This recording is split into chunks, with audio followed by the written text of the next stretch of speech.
नमो अर्हन्ताणम् नमो सिद्धाणं नमो आयरीयाणम् नमो अध्यायाणम् बोलो साहुणम्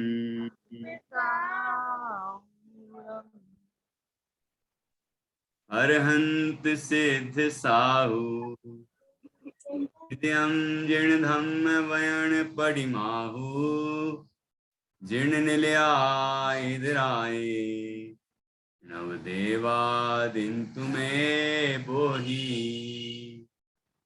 मंगलम भगवान वीरो मंगलम गौतमो गणी मंगलम कुंद कुंदाद्यो जैन धर्मोस्तु मंगलम सर्वमंगल मांगल्यम सर्वकल्याणकारकं प्रधानं सर्वधर्माणां जैनं जयतु शासनं जैनं जयतु शासनम्। श्रीपतिर्भगवान् पुष्यात् भक्तानां वः समीहितम् यद्भक्ति शुल्कतामेति मुक्ति कन्या कर ग्रहे।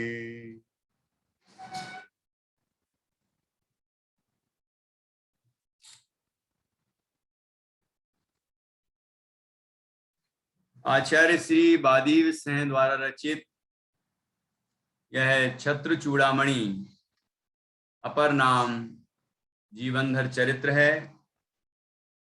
इसमें चौथा लंब चल रहा है और यहाँ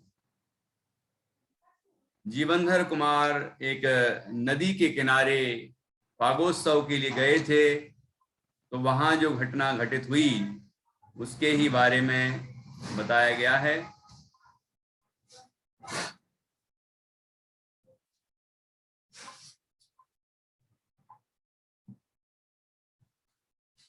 यहाँ दो घटनाएं घटित हुई। पहली घटना तो जो घटित हुई वह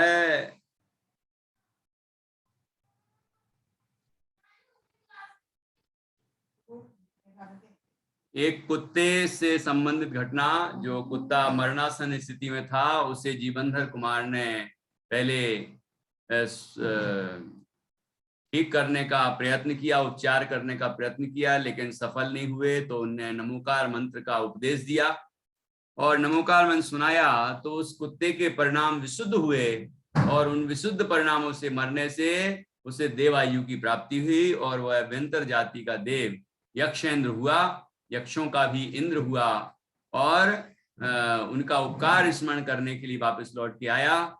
और उसके बाद उनका बहुत ही महिमा गान किया, उनके धन्यवाद दिया, आभार प्रकट किया और कहा कि जब मैं हमेशा कभी भी स्मरण करने योग्य हूँ, ऐसा उनको कह के और बार बार पूछ कर वहां से चला गया। उसके बाद वहीं नदी के किनारे जो घटना घटित हुई वह यह कि दो सखियां थीं, गुणमाला और सुरसुंदरी, सुरमंजरी और गुणमाला नाम की दो सखियां थीं। उनने चूर्ण बनाया था, सुगंधित पाउडर, सुगंधित चूर्ण बनाया था। अब उनमें ये ईर्ष्या उत्पन्न हुई और ये होड़ लग गई कि कौन का ज्यादा अच्छा, इसका चूर्ण ज्यादा श्रेष्ठ है। ये बात जब उनमें हुई तो आपस में बातचीत होने लगी कि किसका श्रेष्ठ है, किसका श्रेष्ठ है। वो कोई कहता मेरा है, कोई कहता मेरा है। तो ऐसा निर्णय हुआ कि जिसका चूर्ण श्रेष्ठ साबित नहीं होगा वो आज नदी में स्नान नहीं करेगा, उसे ऐसे ही जाना पड़ेगा वापस। तो दोनों में शर्त पक्की हुई, ये वचन पक्का हुआ। तो दोनों ने अपनी अपनी दासियों को चूर्ण परीक्षण करने के लिए विद्वानों के पास भेजा। तो सभी अनेक अनेक विद्वानों से निर्णय लेने के बाद फिर जीवनधर कुमार के पास पहुंची।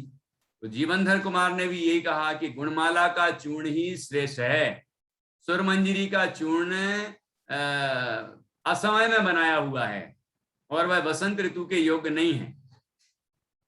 तो वह दासी थी, जो सुरमंजरी की दासी थी, वह बड़ी क्रोधित हुई और कहने लगी, तुम तो सभी एक ही गुरु के चेले हो, जो बात सभी लोगों ने बोली वही तुमने बोली। तो फिर जीवनधर कुमार ने उसको युक्ति से सिद्ध किया, क्योंकि सभी ने बोली तो जरूर लेकिन सिद्ध नहीं कर पाए, संतुष्ट नहीं कर पाए। तो इनने क्या किया कि चूर्ण को इस तरह उड़ाया, तो चूर्ण के कारण से वो भंवरे उसकी सुगंध को सूंघकर और उसके ऊपर झूमने लगे। तो सिद्ध हुआ कि ये चूर्ण श्रेष्ठ है। और दूसरा चूर्ण उड़ाया तो उसके ऊपर भंवरे आए ही नहीं। इससे पता चला कि उस चूर्ण में कोई क्वालिटी नहीं है, कोई गुण नहीं है ऐसे, ठीक है ना, तो वो दूषित है। इस तरह साबित हुआ। तो उन दासियों को बड़ी प्रसन्नता हुई, जो सुरमंजरी की दासी थी वो भी संतुष्ट हुई और जीवनधर कुमार की प्रशंसा की उसने कि आपने वाकई जो बात है उसको सिद्ध भी किया, आप महान विद्वान हैं। इस तरह जीवनधर कुमार की विद्वत्ता से प्रभावित होकर वो वहां से दोनों दासियां अपनी अपनी स्वामिनियों के पास पहुंची और ये बात कही। तो सुरमंजरी का जब चूर्ण दूषित पाया गया तो वह, अब चूंकि आज स्नान नहीं करना है उसको, ये तय हुआ था, इसलिए वह क्रोधित होकर वहां से प्रतिज्ञा करते हुए और चली गई। क्या प्रतिज्ञा की है उसने? पराजित सुरमंजरी ने, वो यहाँ पर अब बताने वाले हैं। और फिर क्या यहाँ पर एक घटना और घटेगी, वो कौन सी घटना है वो भी यहाँ पर हम पढ़ेंगे। तो चौथा लंब 27वें सूत्र से हम आगे बढ़ेंगे, तो 27वें श्लोक से हम आगे बढ़ेंगे। इसके अनंतर जीवनधर कुमार के सिवाय दूसरे पुरुष को मैं नहीं देखूंगी, ऐसी प्रतिज्ञा करके वह सुरमंजरी अपने घर को वापस चली गई। क्या प्रतिज्ञा की है? कि जीवनधर कुमार के सिवाय दूसरे पुरुष को मैं नहीं देखूंगी। क्या मतलब हुआ? कि पति के रूप में नहीं देखूंगी, मतलब ये जीवनधर कुमार को ही अपने पति के रूप में स्वीकार करूंगी, ऐसी प्रतिज्ञा करके वहां से चली गई। तो यहाँ लिखा है नीति में कि निश्चय से स्त्री का मन किसी से भेदा नहीं जा सकता, अर्थात स्त्री का हठ प्रसिद्ध है, उसका हठ किसी से टाला नहीं जा सकता। अब देखिए, जिसने न्याय दिया, निर्णय दिया, उससे वो नाराज हुई है और प्रतिज्ञा क्या की कि मैं उससे ही शादी करूंगी, उससे विवाह करूंगी, उसके अलावा किसी और से विवाह ही नहीं करूंगी। समझ आ रहा है कि नहीं? किसने प्रतिज्ञा की है? ये सुरमंजरी ने। उसने ये प्रतिज्ञा की कि स्त्री के मन में, यहाँ लिखा है, स्त्री के मन में क्या है और वह कब क्या हट कर बैठेगी यह जानना शक्य नहीं है। उसने प्रतिज्ञा की कि मैं जीवनधर कुमार के अतिरिक्त अन्य किसी पुरुष को पति रूप में देखूंगी ही नहीं। ऐसी प्रतिज्ञा पूर्वक कहकर सुरमंजरी अपने घर चली गई। फिर क्या हुआ? सखी के वैसे ही चले जाने पर गुणमाला ने उसके लिए बहुत शोक किया, उसको बहुत दुख हुआ। यद्यपि दोनों में प्रतिज्ञा हुई थी, लेकिन फिर भी जो सखी होती है, सहेली होती है, वो भले प्रतिज्ञा कर लेते हैं, है ना, लेकिन फिर बाद में कहने लग जाते हैं नहीं नहीं कोई बात नहीं, आओ तुम नहाओ, है ना, ऐसा कह देती। लेकिन वो तो सुरमंजरी ये प्रतिज्ञा करके और वहां से अपने घर की ओर चली गई। निश्चय से अनिष्ट दुखदाई वस्तु के संयोग और इष्ट वस्तु के वियोग के समान कोई पीड़ा देने वाला नहीं है। इस गुणमाला को जो दुख हुआ है उसके संबंध में आचार्य यहाँ कहते हैं कि जो अनिष्ट दुखदाई वस्तु का संयोग हो जाए, अनिष्ट का संयोग हो और इष्ट वस्तु का वियोग हो जाए तो जीव को बहुत पीड़ा होती है, यह बात यहाँ पर बताई गई है। तो इसीलिए सखी के चले जाने पर गुणमाला को बहुत दुख हुआ। आगे फिर क्या हुआ कि इसके अनंतर राजपुरी नगरी में रहने वाले पुरुषों को गंध हस्ती से भय हुआ, अर्थात काष्ठांगार का एक हाथी अपने स्थान से छूटकर मदोन्मत्तता से मनुष्यों को मारता हुआ उसी वसंत क्रीड़ा के स्थान पर आया। देखो ये तीसरी घटना घट रही है। पहले कुत्ते वाली घटना घटी नदी के किनारे, फिर ये दूसरी घटना घटी ये सुर मंजरी और गुणमाला की, ठीक है। अब तीसरी घटना घट रही है हाथी वाली। ध्यान से सुनना। क्या हुआ कि वहां पर एक भयानक हाथी जो काष्ठांगार का हाथी था, वह जिसका नाम क्या था, गंधहस्ती, गंधहस्ती नाम का जो हाथी था वह अपने स्थान से छूट गया और नगर में घुस गया और नदी के किनारे आया जहां वसंत ऋतु का उत्सव मनाया जा रहा था, और वहां लोगों को कुचल रहा था, मनुष्यों को मार रहा था और उठापटक करता हुआ वह दौड़ता हुआ आ रहा था। खेद है निश्चय से विपत्ति से भी विपत्ति का भय मूर्ख पुरुषों को अत्यंत बाधा करने वाला होता है। क्या मतलब कि लोगों को तो मार रहा था, लेकिन जितने लोगों को नहीं मार रहा था वो भी तो भयभीत हो रहे थे। पूरे नगर में भय व्याप्त हो गया था। तो यहां आचार्य ने क्या कहा कि मूर्ख मनुष्यों को विपत्ति से भी अधिक विपत्ति का भय दुखदायक होता है। अभी विपत्ति का काल आने की संभावना बताते हैं, तो अब उसके पहले ही जीव दुखी होने लग जाता। भारत देश में विपत्ति आई नहीं थी इतनी, लेकिन इस तरह से माहौल बना तो सब डर गए। पर लॉकडाउन हुए, लोग घर में घुस गए और घर में घुस के बैठे बैठे भयभीत हो रहे हैं। भय ही बढ़ता जा रहा है, भय ही बढ़ता जा रहा है। भय बढ़ा तो बीमारी बढ़ी, ठीक है ना। तो ये जो विपत्तियों का भय है, विपत्ति तो आई नहीं, विपत्ति तो सभी के ऊपर तो नहीं आई ना, लेकिन पूरा देश डरा हुआ, तो उसके कारण से सब दुखी हो रहे हैं। तो यहां लिखा है, ये हमारे लिए प्रासंगिक बात भी है कि खेद है निश्चय से विपत्ति से भी विपत्ति का भय मूर्ख पुरुषों को अत्यंत बाधा करने वाला होता है। आगे देखिए क्या कहते, फिर क्या हुआ। मदोन्मत्त हाथी का उपद्रव हुआ, इसके बाद देखिए परिजन क्या हुआ। इसके अनंतर हाथी को देखते हुए गुणमाला के संबंधी पुरुषों ने उस गुणमाला को अकेला छोड़ दिया। सुरमंजरी तो पहले ही चली गई थी, लेकिन गुणमाला वहीं थी। और ये हाथी जैसे ही गुणमाला की ओर दौड़ा, गुणमाला को मारने के लिए दौड़ा, तो वहां उसके साथ में जितने लोग उसकी सुरक्षा करने वाले थे या उसके संगी साथी थे, सबके सब वहां से भाग गए, गुणमाला को छोड़ के चले गए। लिखा है निश्चय से इस संसार में विपत्ति आ पड़ने पर मनुष्यों के बंधु नहीं रहते हैं, अर्थात विपत्ति काल में सब छोड़कर भाग जाते। ये संसार का स्वरूप है, ठीक है।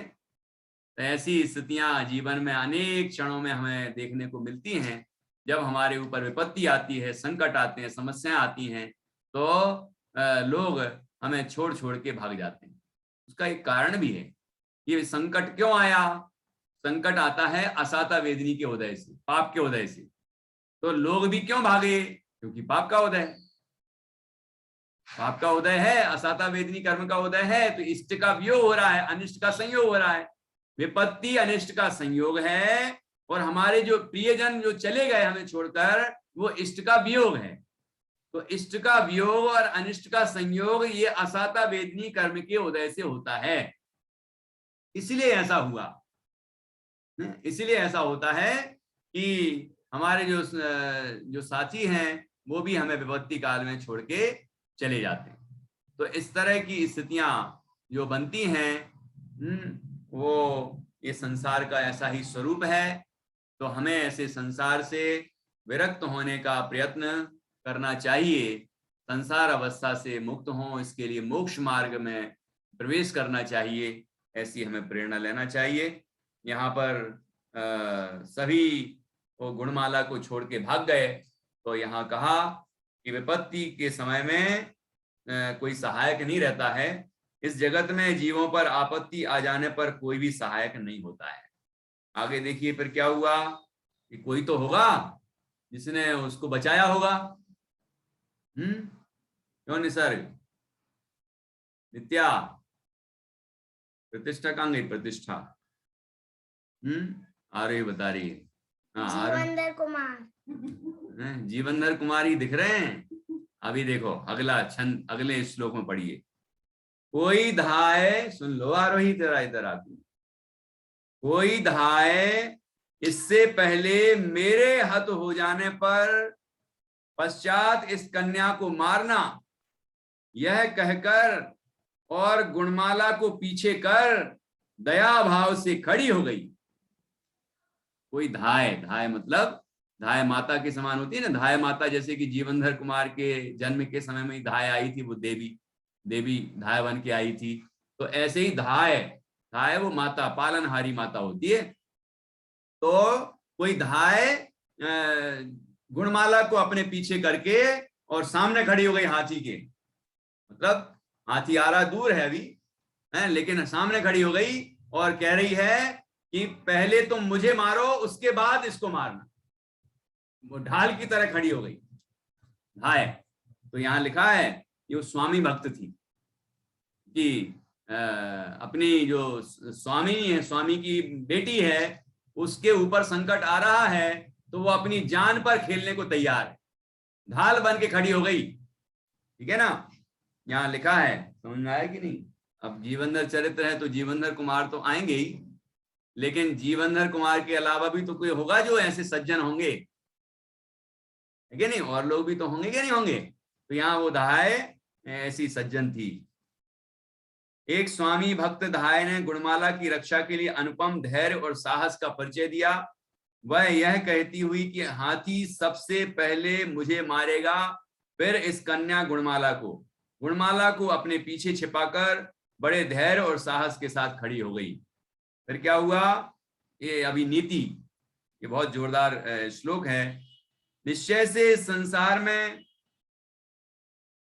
समान है दुख और सुख, जिनके ऐसे बंधु ही मित्र कहलाते हैं, और जो विपत्ति काल में साथ छोड़कर दूर भाग जाते हैं वे यम के समान, वे यम के दूत ही हैं। विपत्ति काल में साथ छोड़ के चले जाते हैं वो कौन है? यम के दूत ही हैं। ये जब सब कुछ बढ़िया था तब तो साथ में थे, और जैसे ही संकट आया तो भाग गए। यम के दूत, यम मतलब मृत्यु के दूत के समान है। मृत्यु के समझ लो उसका रूप बना के आए हैं वो, है ना।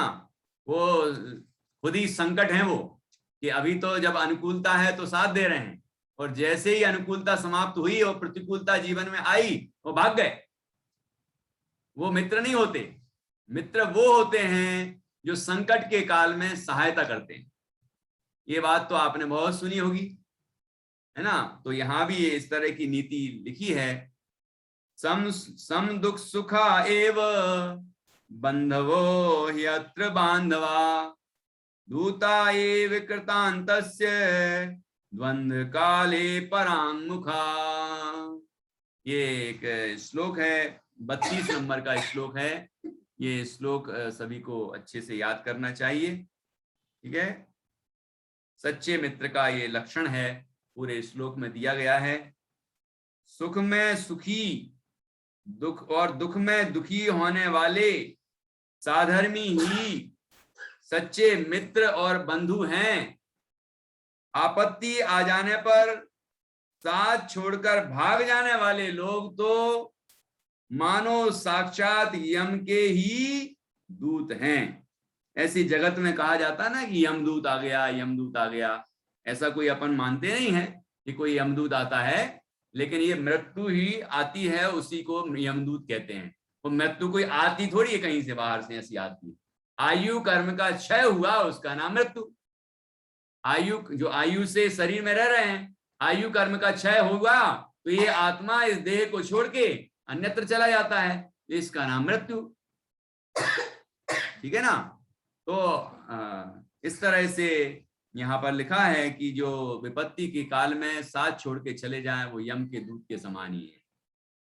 आगे देखिए फिर क्या होता है। जीवनधर कुमार ने दांतों से प्रहार करते हुए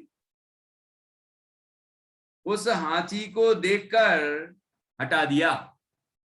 वो अपने दांतों से ऐसे और उस धाय को और फिर उसके बाद गुणमाला को मारने की कोशिश कर रहा होगा, तो जीवनधर कुमार बीच में आ गए और जीवनधर कुमार ने उस हाथी को वहां से हटा दिया। जीवनधर कुमार बहुत बलशाली थे, 23वें कामदेव है ना, और धरती पर बहुत सबसे सुंदर होते हैं, बलशाली होते हैं, पुण्यशाली होते हैं। ठीक है ना। और ये तो चरम शरीरी थे जीवनधर कुमार। तो ऐसे जीवनधर कुमार बीच में आए और उनने उस हाथी को वहां से हटा दिया। निश्चय से दूसरे मनुष्यों के उपकार करने में तत्पर सज्जन पुरुष अपनी आपत्ति को नहीं देखते हैं। ये हाथी मुझे ही कष्ट न पहुंचा दे, ऐसा विचार नहीं करते। ये सोचते हैं कि हम क्या कर सकते हैं, ये दूसरे व्यक्ति को कैसे बचाया जाए, उसकी रक्षा कैसे की जाए, उसका उपकार कैसे किया जाए, भला कैसे किया जाए। ये सज्जन लोग इस तरह सोचते हैं। केवल अपने बारे में नहीं सोचते, वो दूसरों के बारे में सोचते हैं। ये सज्जनों की ऐसी पहचान होती है। ठीक है ना। परोपकार में तत्पर सज्जन पुरुष परोपकार करते समय अपनी आपत्ति का विचार नहीं करते। अतएव अपने दांतों से तिरछा प्रहार करने वाले उस हाथी को जीवनधर कुमार ने अपने साहस और सामर्थ्य से दूर भगाकर गुणमाला के प्राणों की रक्षा की। फिर क्या हुआ, यहां तो बड़ी सुंदर नीतियां आ रही हैं, तो आपको जरा दिखाता हूं स्क्रीन पर।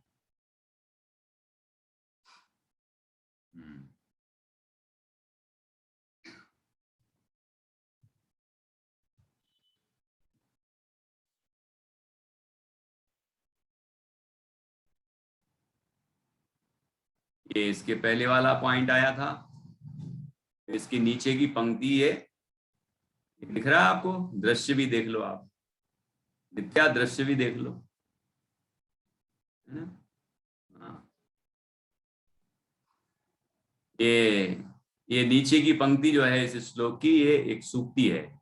स्वापदम नहीं पश्यन्ति संतापर पारार्थ तत्परा। इसके ऊपर भी ये तो पूरी ही ये श्लोक जो है, ये पूरा ही सुभाषित श्लोक है। सम दुख सुखा एव बंधो ह्यत्र बांधवा दूता एव कृतान्तस्य द्वंद्व काले परांगमुखा। इस तरह से ये, अब इसके आगे और भी थी ये सूक्तियां ना। ये सूक्ति है, इसमें नीचे की पंक्ति, नहीं संति है जंतु नाम अपाये सति बांधवा। ऐसे सभी सूक्तियां अच्छे से पढ़ के अच्छे से याद करें। अब ये देखिए इसके आगे वाली, ये देखिए ये सुभाषित श्लोक है। यत्र क्वापि हि सन्त्येव संता सार्वगुणोदया क्वचित् किमपि सौजन्यं नो चेल्लोकः कुतो भवे, नो चेल्लोकः कुतो भवे। निश्चय से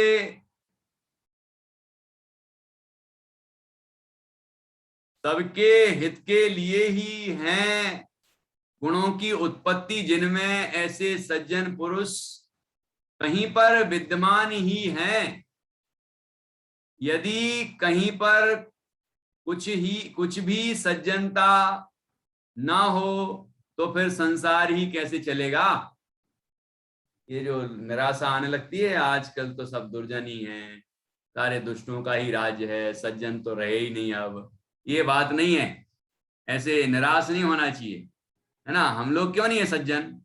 हम ये क्यों सोचते हैं कि दूसरे ही सज्जन बने, दूसरे ही सज्जन मिले?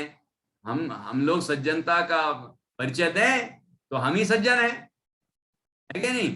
नित्या स्क्वायर, दोनों नित्या दो आ गई ना, ठीक है नहीं? तो इस तरह से यहाँ पर हमें ये सोचना चाहिए कि हम क्यों सज्जन नहीं है ना। दुनिया में हम सज्जनता खोजते हैं और खुद सज्जन नहीं बनना चाहते हैं, तो ये तो ठीक नहीं हुआ। हम सज्जन बने, ऐसा प्रयत्न करना चाहिए। यहाँ लिखा है, संसार में सभी हितकारी गुणों से युक्त सज्जन पुरुष कहीं ना कहीं अवश्य होते ही हैं, क्योंकि जगत में कहीं पर कुछ भी सज्जनता ना हो ऐसा होता ही नहीं है।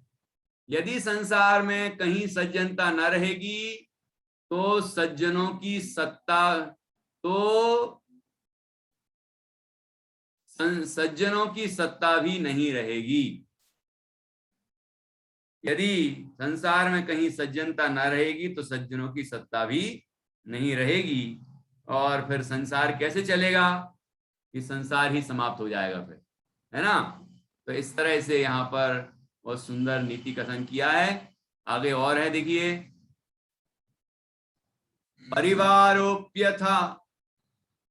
परिवारोप्यथा यासी दहम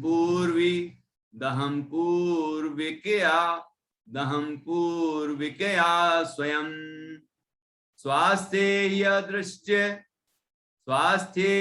दृश्य पूर्वाश्च कल्प्यन्ते विबंधुताम। इसके अनंतर परिवार के मनुष्य भी अपने आप ही मैं पहले आया ऐसा कहते हुए आए। नीचे की पंक्ति में नीति है, निश्चय से इस सुख में पूर्व में नहीं देखे हुए पुरुष भी बंधु बन जाते हैं। क्या लिखा है? क्या हुआ कि जैसे ही उपसर्ग निवारण हुआ और गुणमाला की रक्षा हुई हाथी से, और हाथी भी बड़े शांत हो गया, जीवनधर कुमार ने जब उसको दूर हटाया तो वो वहां से बिल्कुल शांत होकर अपने स्थान पर चला गया। अभी उसके बारे में बताएंगे, हाथी के बारे में आगे आएगा, ठीक है। तो क्या हुआ कि सब और शांति छा गई। तो जो गुणमाला के जो भी बंधु बांधव साथ में थे, नौकर चाकर भी थे, हैं, वो सब जल्दी जल्दी दौड़े दौड़े आए, ये अरे मैं पहले आया, मैं पहले आया, मैं पहले आया, मैं तुम्हारी रक्षा के लिए पहले आया। रक्षा का समय था तब तो भाग गए, और अब कह रहे हैं कि मैं पहले आया। श्रेय लेने के लिए सब आ जाते हैं। तो यहाँ लिख रहे हैं, ये नीति है दुनिया की। पहले ना देखे हुए अपरिचित मनुष्य भी सुख के समय में मित्रता और रिश्तेदारी जताने लगते हैं कि हम मतलब जब सुख का समय आता है, जैसे किसी के यहाँ कोई भी सुख मतलब शादी ब्याह होते हैं, तो लोग आपस में वो समझ लेते हैं, भैया इनसे व्यवहार जरा अच्छा कर लो तो ये शादी में बुलाएंगे, हैं, फिर थोड़ा सब खाने पीने मिलेगा, कोई गिफ्ट विफ्ट भी मिल सकती है, जैसे लोग हों उस हिसाब से विचार करते हैं लोग, हैं। ऐसे और भी कोई घर में कुछ अच्छा होने वाला हो तो वो लोग व्यवहार बनाने लग जाते हैं। मतलब सुख के समय में लोग सभी साथ देने वाले बन जाते हैं कि हम आपके साथ हैं, हम आपके साथ हैं। लेकिन जब दुख का समय आता है, तब संकट का समय आता है, तब भाग जाते हैं। क्योंकि उससे उनको लाभ थोड़ी होना है, उल्टी हानि होने की संभावना है, तो वहां से भाग जाते हैं। ऐसा ही ये संसार का स्वरूप है। ठीक है, इसीलिए क्या विचार करना है कि संसार का ऐसा ही स्वरूप है, ये जान के असार संसार से मुक्त होने का उपाय करना। ठीक है, निश्चय से दुख सुख में पूर्व में नहीं देखे हुए पुरुष भी बंधु बन जाते हैं। अब आगे कहानी है, देखिए कहानी बोलता हूं। फिर क्या हुआ,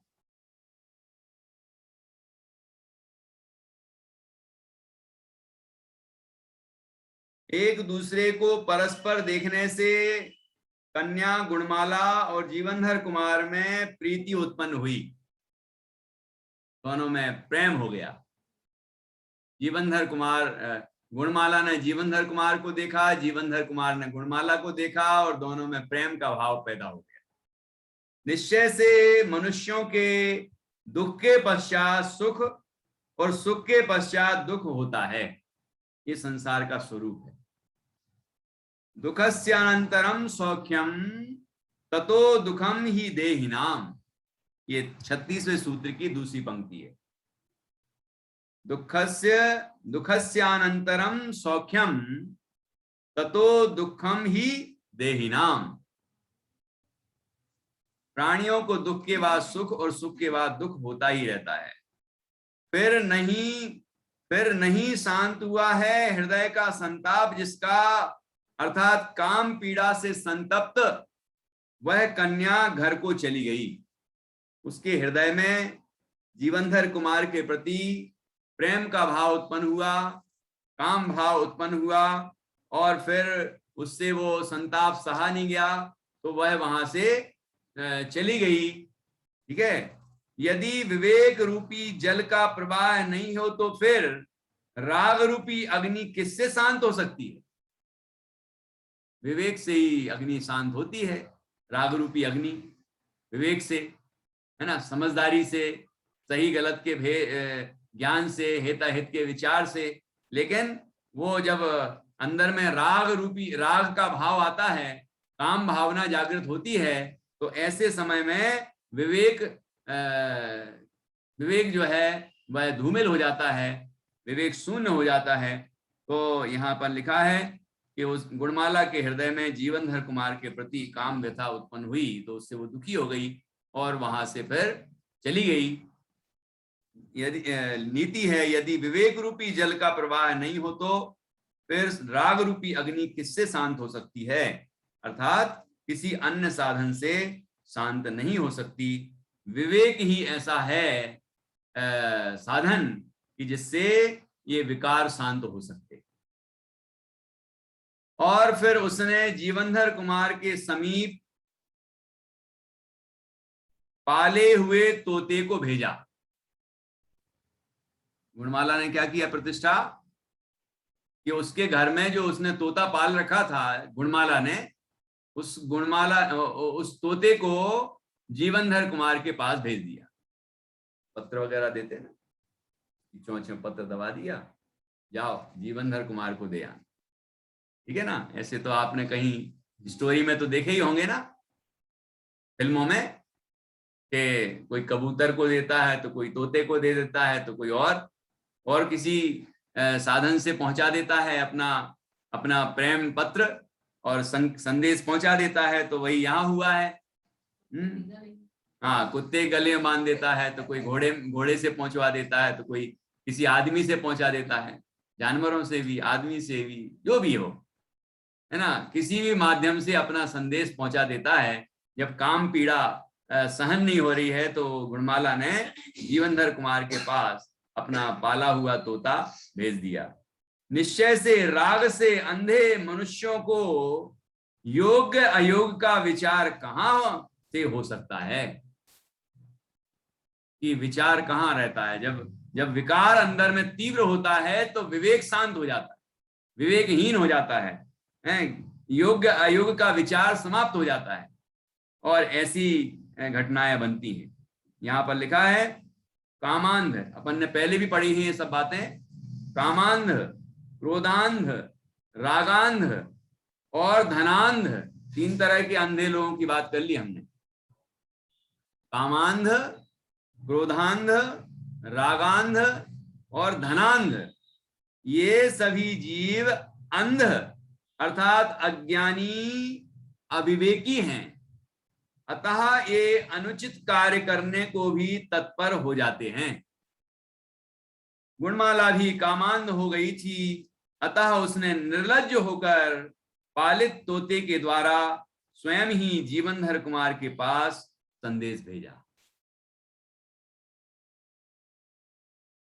तोता भी जीवनधर कुमार को देखकर अपने कार्य की सिद्धि के लिए खुशामद करने लगा। उसको जैसे भी पक्षी करते हैं, अच्छा मधुर मधुर बोलने लगेगा, तोता तो बोलता है ना, है अच्छे से बढ़िया से बोलने लगेगा। उसको जीवनधर कुमार को आकर्षित कर लिया कि कुछ कह रहा है, ये सुनो इसकी बात, है ना। फिर उसका संदेश, अपनी स्वामिनी का संदेश सुना दिया, गुणमाला का संदेश दे दिया। निश्चय से ऐसी प्रशंसात्मक बातों से ही दूसरे मनुष्य वश में किए जाते हैं। एतादृशेन लिंगेन परलोको ही साध्यते। इस तरह की खुशामद से, इस तरह की प्रशंसा से, प्रशंसात्मक क्रियाओं से जिस सामने वाले को प्रसन्नता पैदा हो, खुशी हो, उसके हिसाब से जो कार्य किए जाते हैं उससे वो मनुष्य खुश हो जाता है और फिर वो उसके वश हो जाता है और उसके अनुसार कार्य करने के लिए भी तत्पर हो जाता है। तो वही यहां हुआ। तोते ने कहा, संपूर्ण विषयों में हमेशा अपनी इच्छाएं सफल करते हुए और जगत में माननीय गुणमाला को अथवा अपने जगत मान्य गुण समूह की रक्षा करते हुए चिरकाल तक जीवित रहो, ऐसा आशीर्वाद दिया, समझ लीजिए कि गुणमाला की रक्षा करते हुए चिरकाल तक जीवित रहो। मतलब क्या? गुणमाला का नाम लिया, कहा गुणमाला के साथ तुम जीवन व्यतीत करो और गुणमाला की तुम रक्षा करो, है ना, मतलब उसके स्वामी के रूप में जीवन बिताओ, इस तरह का उसने संकेत दिया। तोते ने कहा, हे युवक श्रेष्ठ जीवनधर कुमार, आप पंचेंद्रियों के सभी विषयों का सुखपूर्वक भोग करते हुए अपनी और गुणमाला की कामनाओं को सफल करो और संसार में अपने मानवीय गुण समूह द्वारा गुणमाला की सुरक्षा करते हुए दीर्घ काल तक चिरंजीवी बनकर अपने जीवनधर नाम को सार्थक करो। इस तरह का भाव तोते ने व्यक्त किया। तो फिर क्या हुआ? जीवनधर कुमार भी इस प्रकार के आशीर्वाद से और उस तोते के संदेश से अत्यंत प्रसन्न हुए। इस तरह का जो आशीर्वाद दिया और तोते ने जो संदेश दिया, उससे जीवनधर कुमार भी बहुत प्रसन्न हुए। निश्चय से इच्छित पदार्थ, इच्छित स्थान में हुई उत्तम वर्षा अधिकता से प्रसन्नता के लिए होती है। जीवनधर कुमार भी तो कहीं ना कहीं गुणमाला को चाहने लगे थे, ठीक है ना। और जब ये मालूम चला, ये संदेश मिला कि गुणमाला उनको चाहती है, तो वो अपना जो उनका इच्छित पदार्थ है ना, वो प्राप्त हो रहा है, तो प्रसन्नता होना स्वाभाविक है। तो यहाँ लिखा है कि ये वर्षा का उदाहरण दिया है कि जैसे तोते से अपनी भावनाओं के अनुरूप गुणमाला का संदेश सुनकर और तोते के आशीर्वचन से जीवनधर कुमार अत्यंत आनंदित हुए, क्योंकि उपजाऊ भूमि में समय पर होने वाली वर्षा विशेष संतोषजनक फल देती है। 3 बातें बताई। एक तो भूमि उपजाऊ है, दूसरा सही समय पर वर्षा हुई है, योग्य समय पर वर्षा हुई है, तो क्या होगा? उपजाऊ भूमि पर योग्य समय में वर्षा होगी तो फिर क्या होगा कि फसल भी अच्छी होगी। ऐसे ही जीवनधर कुमार के मन में भी गुणमाला के प्रति प्रेम था, और जब उनको तोते के माध्यम से संदेश मिला तो उनका वो जो भूमि है, मतलब जो भाव है, वो फलित हो गया। फिर क्या हुआ, जीवनधर कुमार ने उस तोते के लिए संदेश का प्रत्युत्तर भी दिया। इनने प्रति उत्तर भेज दिया गुणमाला के लिए। निश्चय से बुद्धिमान पुरुष अपेक्षित वस्तु में उपेक्षा नहीं करते हैं, अर्थात जो अपने को चाहते हैं उनका तिरस्कार नहीं करते। कि वो गुणमाला उनको पसंद करती थी, इसलिए उनने ये नहीं नहीं नहीं नहीं नहीं नहीं कहते हैं अपने तरफ, कहते हैं ना, मन मन भावे मुड़ी हिलावे, हैं, भोजन करने की इच्छा तो खूब है लेकिन नहीं नहीं नहीं नहीं नहीं नहीं करता रहे, हाथ हिलाएगा, नहीं नहीं नहीं नहीं नहीं। तो ऐसा क्यों करना, जब अपने पसंदीदा भोजन हमें कोई परोस रहा है बड़े प्रेम से तो खाओ ना। लेकिन वो आदतें होती किसी किसी की, लेकिन महापुरुषों में इस तरह की व्यवहार नहीं होते। उनको हाँ तो हाँ और ना तो ना, ये नहीं होता। ये मायाचारी इस तरह की नहीं होती कि मन में तो हो रहा है कि नहीं खाना ही है, लेकिन बाहर से नहीं नहीं नहीं नहीं नहीं नहीं, ऐसा नहीं होता। जब उन्हें पता, उन्हें भावना थी कि गुणमाला से वो विवाह करने को उनकी भावना थी, तो फिर मना क्यों करते, उन्हें उत्तर दे दिया, ठीक है ना। यहाँ लिखा है, जीवनधर कुमार ने भी गुणमाला के संदेश का प्रत्युत्तर पत्र लिखकर तोते के द्वारा ही गुणमाला के पास भेज दिया, क्योंकि बुद्धिमान पुरुष अपेक्षित वस्तु की उपेक्षा नहीं करते। जो हमें चाहिए है वो वस्तु मिल रही है तो उसकी उपेक्षा क्यों, उसका अपमान क्यों, उसका तिरस्कार क्यों? कि महापुरुष लोग और बुद्धिमान लोग ऐसा काम नहीं करते। बुद्धिमान पुरुष अपेक्षित वस्तु की उपेक्षा नहीं करते, ये नीति है। गुणमाला भी तोते को पत्र सहित देखकर अत्यंत प्रसन्न हुई। निश्चय से स्वयं का किया हुआ यत्न ही सफल होने पर अधिक प्रीतिकर होता है। वो भी बहुत प्रसन्न हुई कि उसको सकारात्मक उत्तर मिला, मतलब दोनों तरफ प्रेम पल रहा है, उसको ये भी पता चल गया, और जीवनधर कुमार उसको पसंद करते हैं ये भी पता चल गया। तो उस बात से वो अत्यंत प्रसन्न हुई, और किसी कार्य विशेष के लिए किया हुआ अपना प्रयास सफल होने पर मनुष्य आनंदित तो होता ही है, ये नीति है। फिर क्या हुआ, फिर गुणमाला के माता पिता यह बात सुनकर अत्यंत प्रसन्न हुए। जब गुणमाला के माता पिता को भी ये बात मालूम चली कि गुणमाला जीवनधर कुमार को पसंद करती है, हैं, और जीवनधर कुमार का भी पत्र आ चुका है, मतलब वो भी पसंद करते हैं, तो वो उनके परिवारजन बहुत प्रसन्न हुए, माता पिता बहुत प्रसन्न हुए। निश्चय से संसार में भाग्यवान उत्तम वर का मिलना अत्यंत दुर्लभ है। अब उत्तम वर मिल रहा है और वहां वो कुछ और ही सोचे, ऐसा तो संभव ही नहीं है। समझदार लोग जब योग्य संबंध होता है तो उस पर मोहर लगा ही देते हैं, है ना। तो ऐसे यहां हुआ, कन्या के लिए भाग्यशाली, गुणवान और योग्य वर मिलना अत्यंत दुर्लभ होता है, और चूंकि गुणमाला के लिए योग्य वर प्राप्त हो रहा था, इसलिए उनके माता पिता इस बात को जान के अत्यंत प्रसन्न हुए। फिर क्या हुआ, इसके अनंतर प्रसिद्ध कोई दो पुरुष गंधोत्कट के समीप गए, अर्थात उन्होंने जीवनधर कुमार एवं गुणमाला की प्रीति को अनुचित बताकर चुगली की। यहां तो गुणमाला के माता पिता तो संतुष्ट हो गए, राजी हैं, लेकिन वहां पर अभी सेठ गंधोत्कट को थोड़ी मालूम है कि ये क्या चल रहा है यहाँ पर, है ना। लेकिन उन दो लोग उनके पास पहुंच गए, सेठ गंधोत्कट के पास, और चुगली करने पहुंचे, और चुगली ऐसी करने पहुंचे कि ये सब ऐसा चल रहा है, तुम्हारा बेटा ऐसा है, तुम्हारे बेटे ने ऐसा किया, तुम्हारे बेटे ने पत्र का उत्तर दिया, और जो भी आप समझ लो जो कहानी हो चुकी है उसके हिसाब से।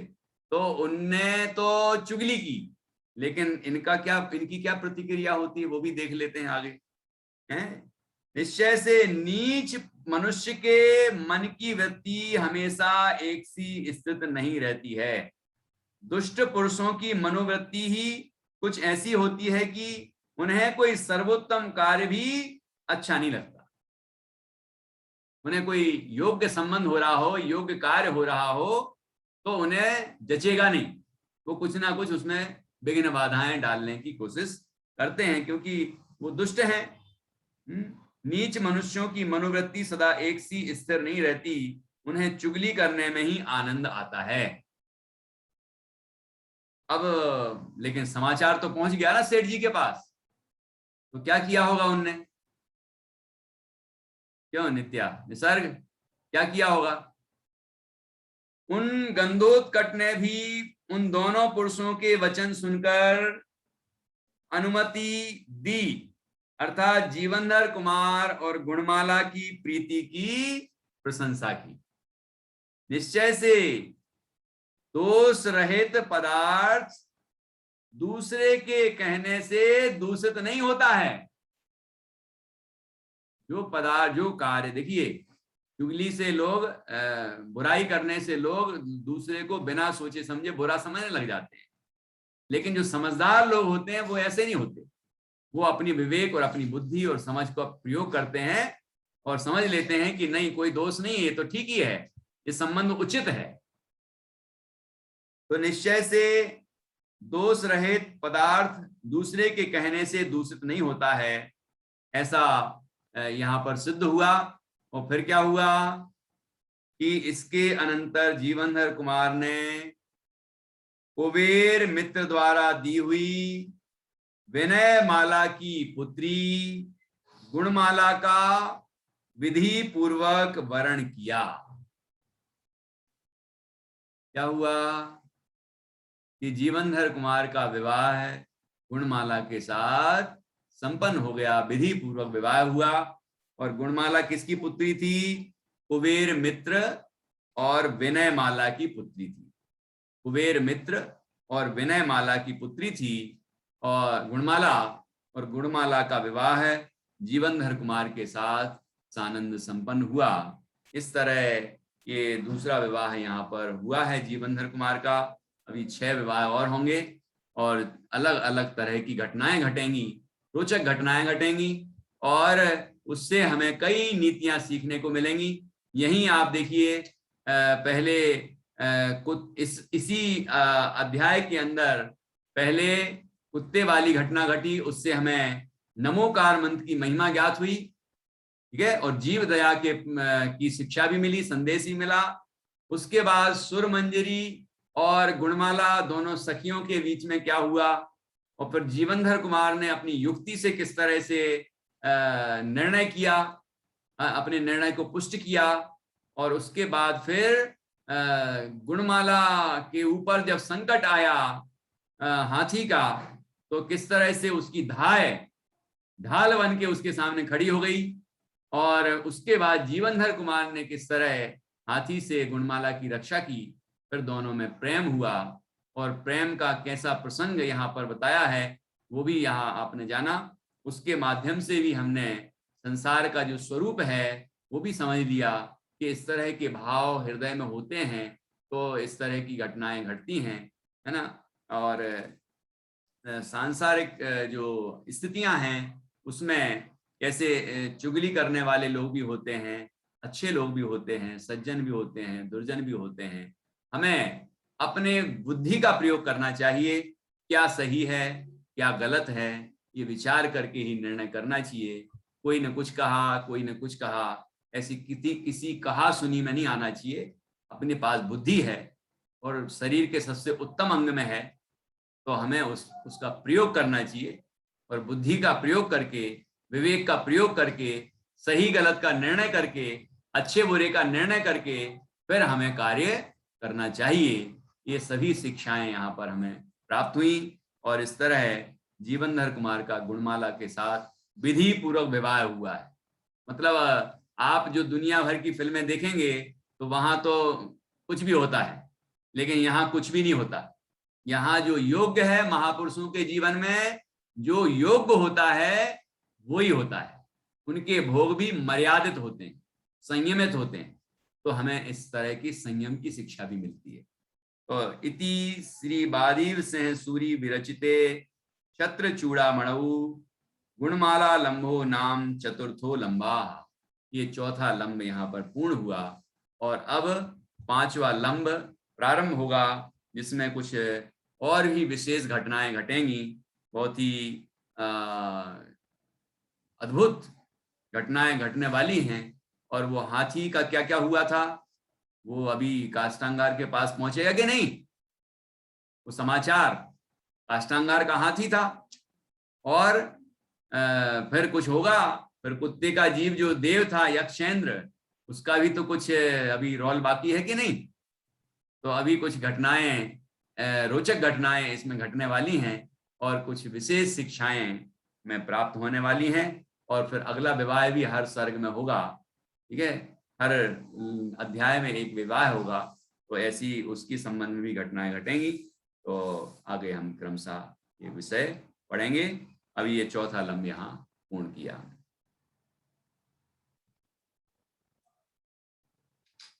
जिनवाणी स्तुति करेंगे।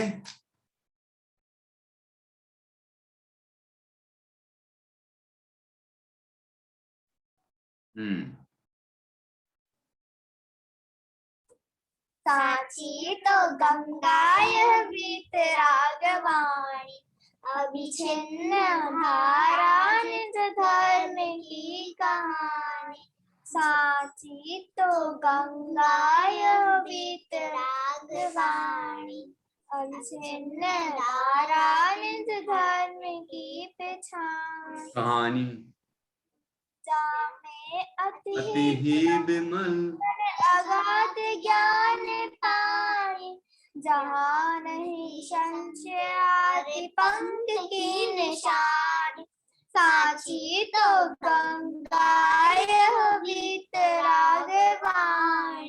अभिछिन्न धारा निज धर्म की कहानी। सप्त भंग जहाँ तरंग दानी, संत चित्त मराल वृंद रमे नित्य ज्ञानी। साची तो गंगाय वीतरागवाणी अभिछिन्न धारा निज धर्म की कहानी। जाके अब गाते सुत हुए प्राण, भाग चन्ने से घट पानी आसमान। वीतरागवाणी अभिछिन्न धारा निज धर्म की कहानी। बोले द्वादशांग जिनवाणी माता की जय। महान जिन धर्म की जय। जय हो जय हो जय हो। सभी 9 बार नमोकार मंत्र के माध्यम से पंच परमेष्टि का स्मरण